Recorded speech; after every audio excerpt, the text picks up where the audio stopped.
people all the time, they get on these calls with me, they're all excited, they're stressed. They're like, where do I start? Do I dance on TikTok? Do I this? And I'm like, what social media are you already using? And they say Facebook. And I'm like, cool. And start on Facebook, post about your business once a week. Sold home, client review, whatever. You got to start small. If you're not posting at all, once a month is a win. If you're posting twice a month, once a week is a win. So start small. Welcome to Be Bold Branding, where we discuss the power of differentiating yourself through your own unique story and standout personal brand.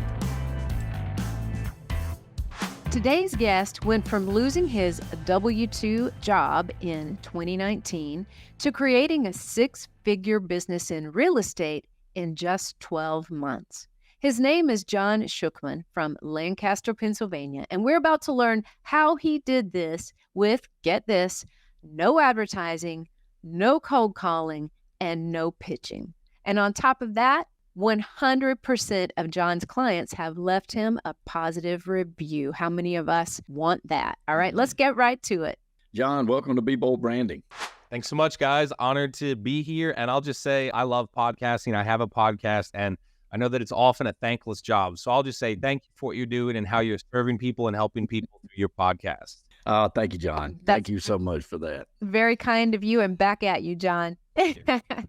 Yep. Well, I'm in real estate, so I'm very excited about this. I've been in real estate for 31 years, and most of our audience knows that. I run a boutique, real estate brokerage company here in north of Atlanta and a couple other locations and stuff, so we're really interested. I'm always excited to talk to real estate professionals who are highly successful to help other real estate professionals realize that this is possible, right? Because that's a constant uphill battle. And so we're very excited about having you on the call here today. So glad to be here. Yeah. Well, why don't you share, John, a little bit about what led you to real estate in the first place? What were you doing before, and then why the shift to real estate?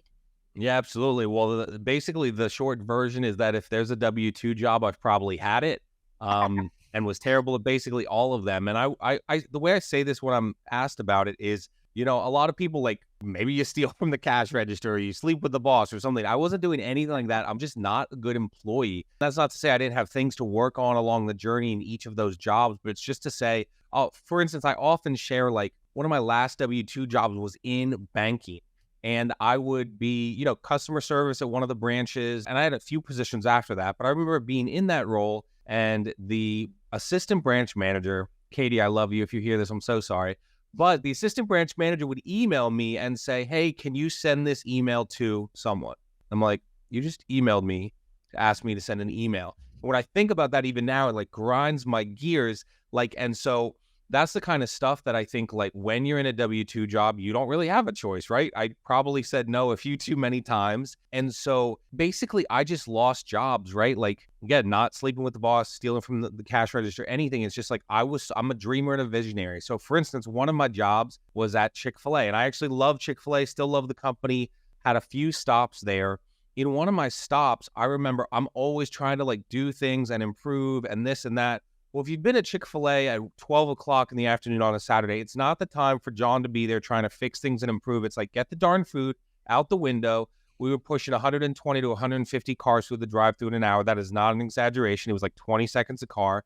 So you got to think, like, that's not the time to dream and be a visionary, right? I was teaching it, but I hadn't really figured it out because I was dreaming. But there used to be people that would love to work a certain position. So, like, people love to bag drive-thru. So that's getting the food, putting in the bag, handing it to the person, handing it out the window. And I would say to someone like, hey, you want to learn to bag drive-thru, come in on a Wednesday morning at 10:30 in the morning, right? As breakfast ends, lunch starts, it's not busy then, and I'll teach you. But I'm not teaching you at our busiest time, 1 o'clock, 2 o'clock on a Saturday. You're in Atlanta. Atlanta has some huge Chick-fil-A's, has corporate there. That's not the time. And so I often think about, like, aces in their places, right? So when I was at Chick-fil-A, my best employee for handing that food out was in that position at that time of day. You want to learn it late at night, early in the morning, right? Sometime in the afternoon, sure, not at the busiest time of day. So all that to say, I just was such a dreamer and a visionary that I would often have, like, these either personality conflicts or get frustrated. And I wasn't very patient either, right? Like, a W-2 job, you're getting a 10-cent raise every year. Like, of course, someone like me that's a dreamer and visionary is like, that would frustrate them. So lost my last W-2 job, February 26, 2019. I'll never forget the day. I called my mentor, Vincent, who I'm still in his mastermind today, crying like a little baby. And I'm like, this is the worst day of my life. What am I going to do? Like, my wife was pregnant with our first child that was then born in August. So he just turned September, I'm sorry. But I called him and I said, what am I going to do? And he said, this is the best thing that ever happened to you. And I was ticked. I was like, you don't, I didn't curse at him because I don't curse, but I like really wanted to. I was like, you have no idea what you talk about. And he's like, John, and I actually thought it was photography at the time. I was always on the side of wedding photography. So I thought that was going to be the new thing. And he's like, John, you've had this entrepreneurial dream and spirit for so long. Now you get the chance to go do it. I thought he was so mean. And now I lead calls in his mastermind. It's been very funny, the path that I've been on. Now my real estate business is super successful. I actually have a call every Monday morning for realtors where I teach them. We had top producers today on the call doing 30 million, 20 million a year. And we had 3 of them on combined like 200 homes a year, $100 million.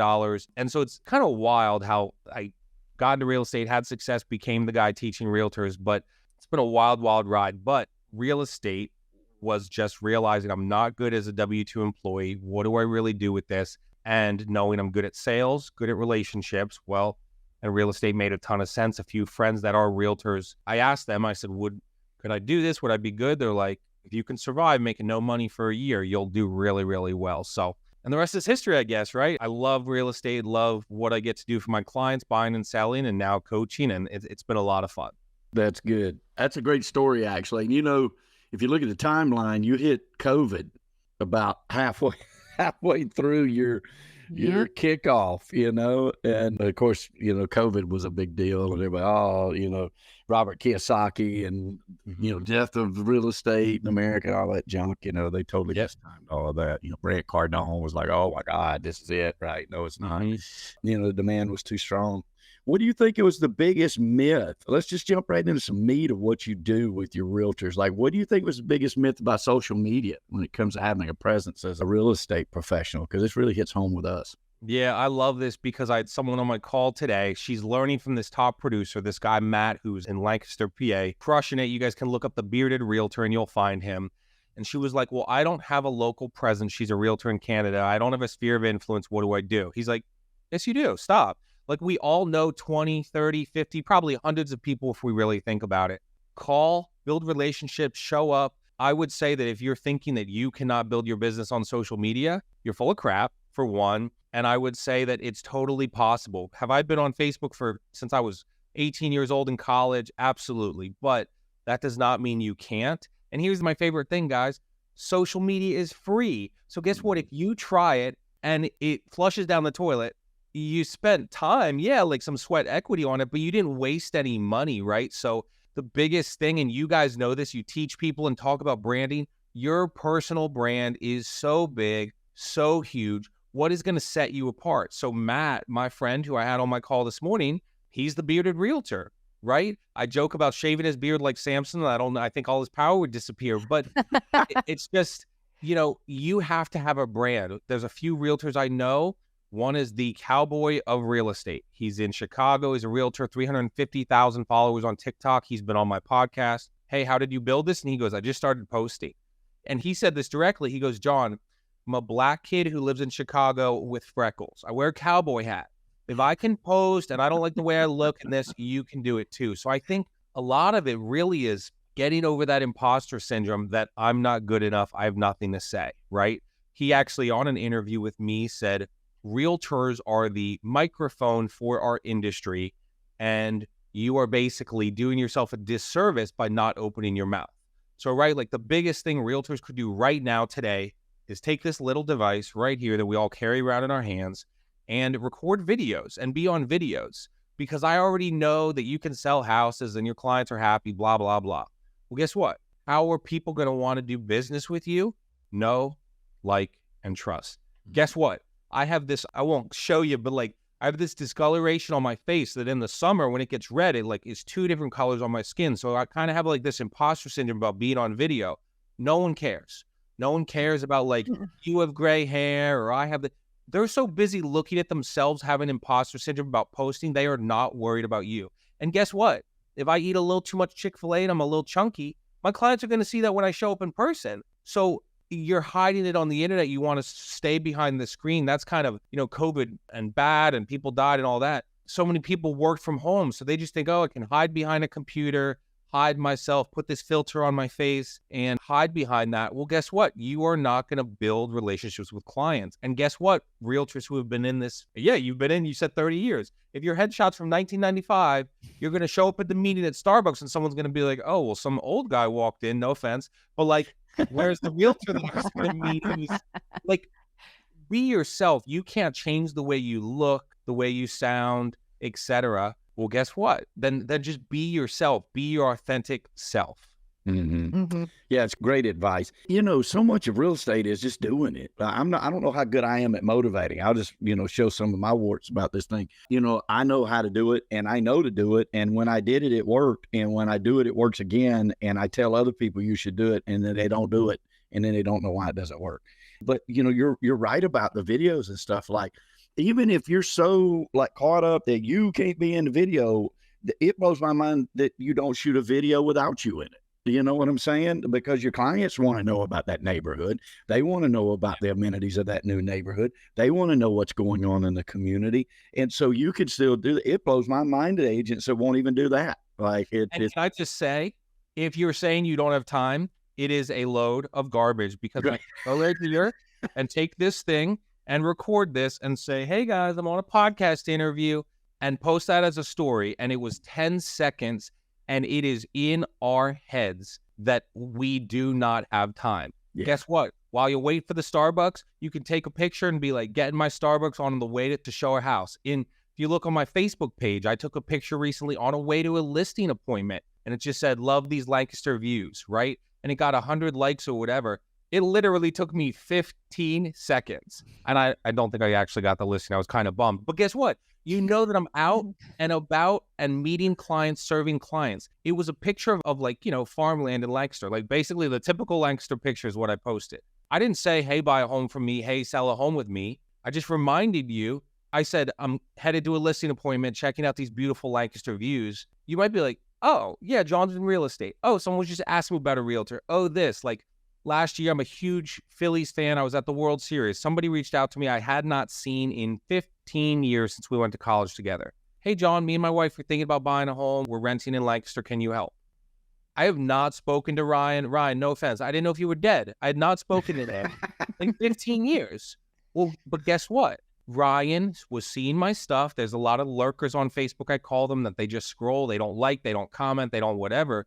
Well, guess what? They are looking. And when you build your personal brand, they will be like, hey, John's in real estate. My entire success in real estate, I was posting stories. I was posting Instagram photos and this and that. And you're in real estate. So my success in real estate really came from I was posting open houses and posting all these showings I went to all the time to the point where people said, wow, you're crushing it.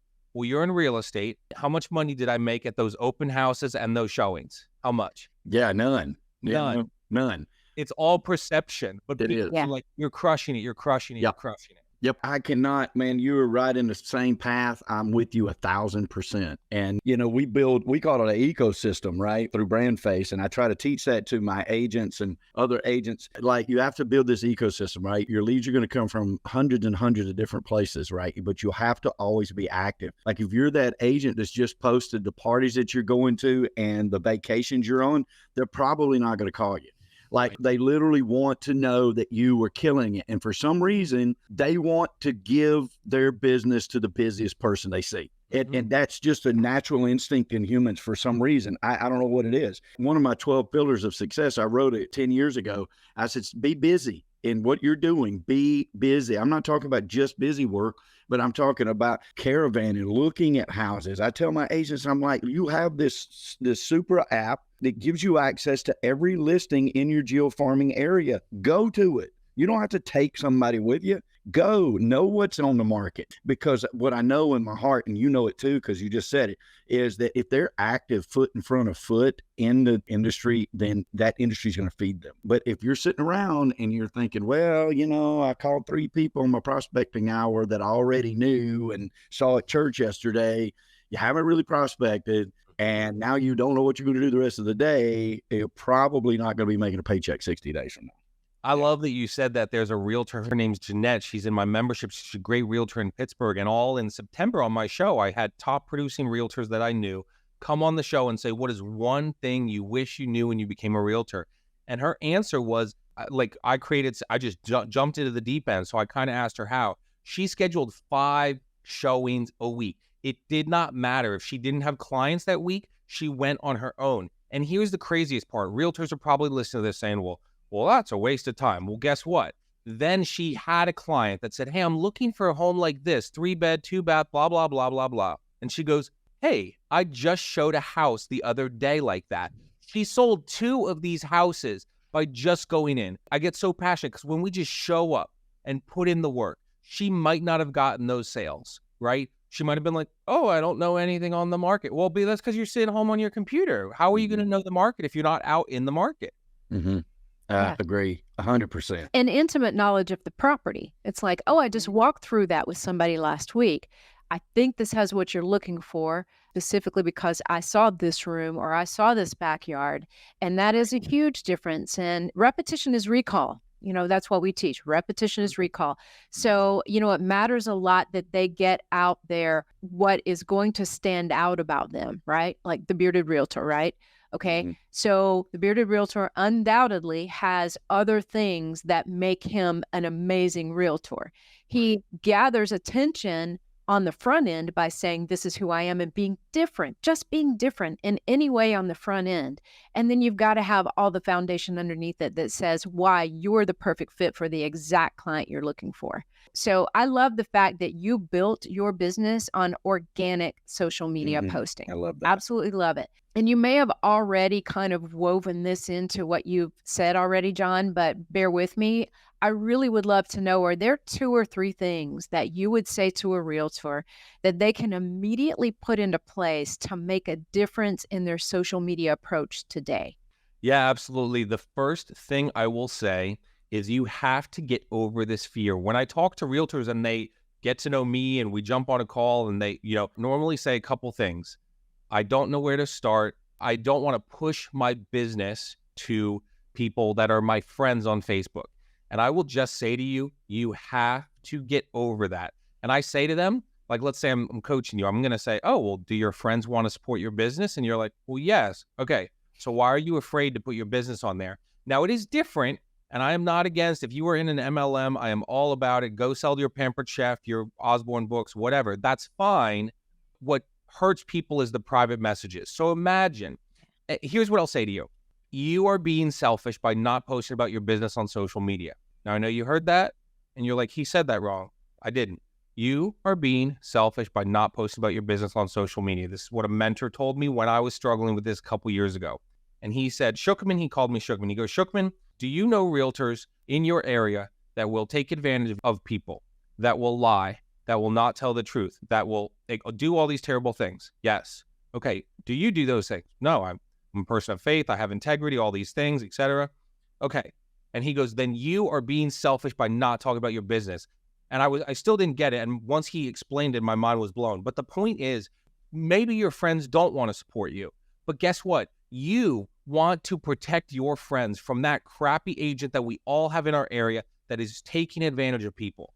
It's just kind of like they're going to talk about their business because they think they're the coolest thing since sliced bread. They're a slime ball, right? So what do you have to do to kind of, push against that is post about your business, even when it feels uncomfortable. Exactly. Not as much recently because now that I'm in a few years, I get referrals, I get this, I get all these things from reviews.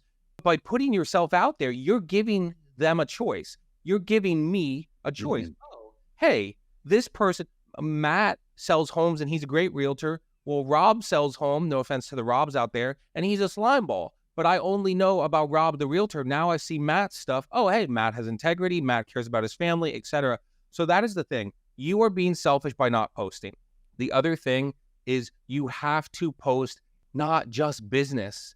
I am unapologetically me. If you go on my page, I love the Philadelphia Phillies way too much. I go to way too many games. My wife gets mad at how much money I spend. But guess what? When I go to games, I post about it on social media. I love Bryce Harper, my favorite player. I was there when he hit his 300th home run. I post about it. I don't hide and just post my business. I post my life. Mm-hmm. Last year, we went to Nashville to do our debt-free scream on Dave Ramsey. And the real estate people hate Dave Ramsey. That's okay. That's fine. I was unapologetic about it. His journey helped us get out of debt, now have success in our business. So I posted about it. I didn't care about, oh, well, this person's not going to like it, blah, blah, blah. Now, I would say a couple things. Don't get political. Don't be like overly like religious. I mean, I'm a person of faith, follower of Jesus, but I'm not going to like shove it in people's face on social media. And so I think that might be two, but I think, be out there, be yourself, be authentic, and you're being selfish by not talking about your business. And I would also say, start small, right? People all the time, they get on these calls with me, they're all excited, they're stressed. They're like, where do I start? Do I dance on TikTok? Do I this? And I'm like, what social media are you already using? And they say Facebook. And I'm like, cool. Then start on Facebook, post about your business once a week.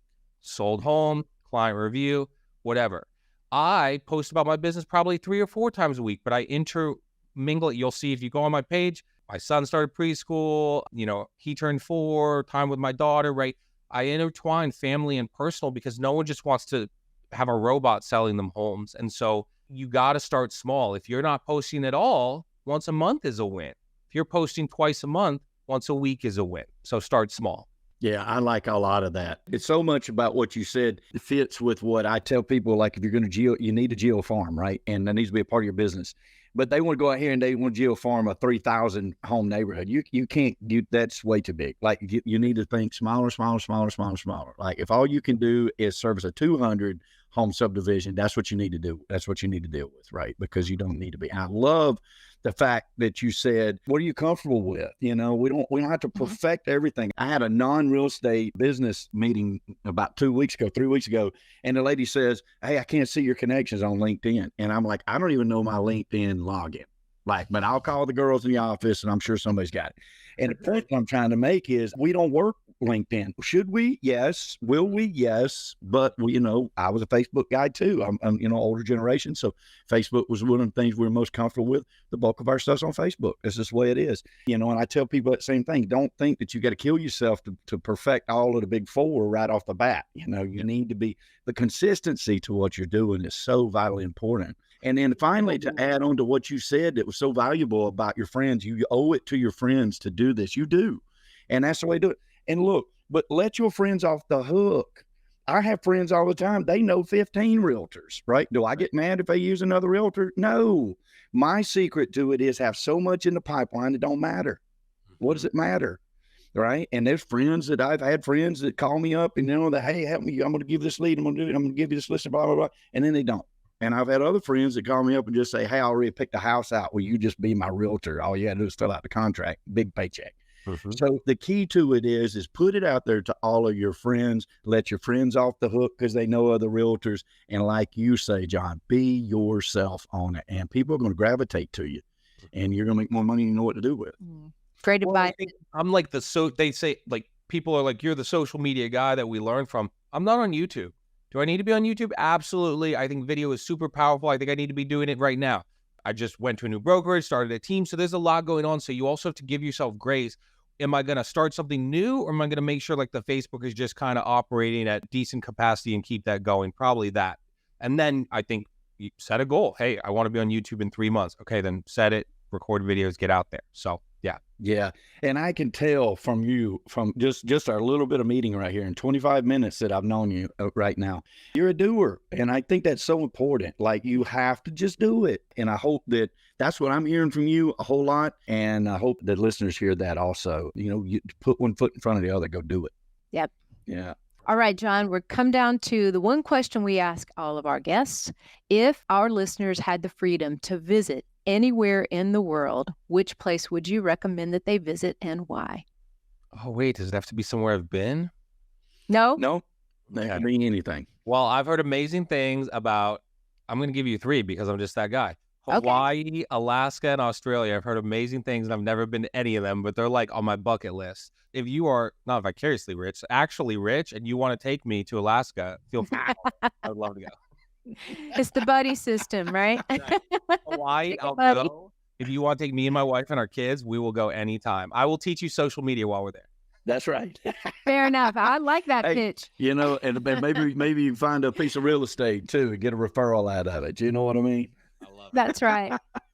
Well, John, tell the audience how they can connect with you, please. Yeah, absolutely. Easiest place is probably social media. You can search my name, which will be out there, or my website, therealestatesurvivalguide.com, therealestatesurvivalguide.com. You can text me. I don't mind. This is real estate. We do this. So 610-568-4651. If you have any questions or just want to get on a call about social media, that's not a pitch for my stuff. Like, I just love helping people. I really do. And when I help someone with social media, it makes me better for my membership and the people that I get to coach. So you can reach out anytime, and I'd love to speak with you. And thank you guys so much for having me. It was a blast. Oh, John, Yeah. awesome. Awesome to have you on today. And congratulations on your success and your movement from employee to entrepreneur. And now you're teaching other people how to do that same thing. And you've taught a lot of people to be very successful in real estate. So keep going. Love that. Thank you so much, guys. Appreciate the time. Brought to you by BrandFace, the only comprehensive personal brand building system across the globe.